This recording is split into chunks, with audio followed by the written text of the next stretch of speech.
Hi, I'm Sarah Boltman from Butterfly Data, and our team chose to use the hack in SAS to look at cancer data in Canada.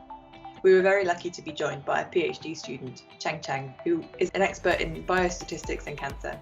So we took a data set that covers the whole of Canada and cancer survival rates for different types of cancer over many years.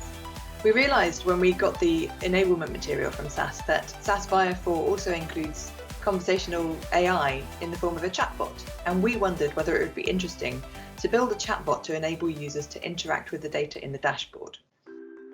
Over the last 12 months, healthcare institutions have been stretched to breaking point by the COVID pandemic, and it's estimated that there'll be many thousands more cancer deaths than there would have been if the hospitals hadn't been full of COVID patients and the helplines hadn't been ringing with people asking questions about COVID rather than about cancer.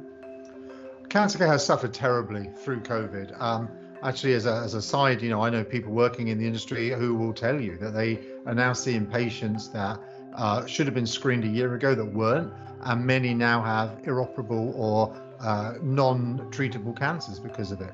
We want to be able to relieve the burden on some of those helplines by providing a chatbot that would answer some simple questions and direct people to useful resources, not just cancer patients themselves, but their friends and families that might be asking the same kind of questions that I was asking when my father was diagnosed.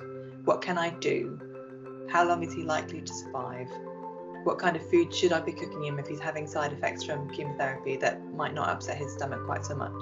We'd be interested in partnering with any healthcare organisations that would like to reduce the load on their helpline by using some kind of chatbot.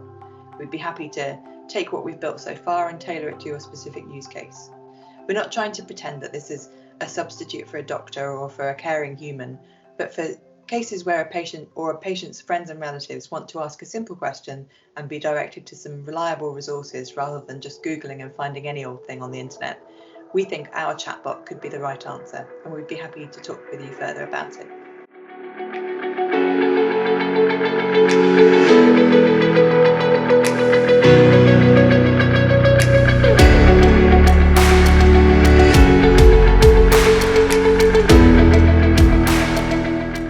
It will be able to track sensitive questions such as, will I be dead soon? This is a very sensitive question and a chatbot shouldn't be answering it. And I like the fact that this bot thing, we talked about this last time, I think, this idea that you're going to say, I'm a bot, like there's a limit to what I can do here. And answering existential questions about life and death is not the role of a bot.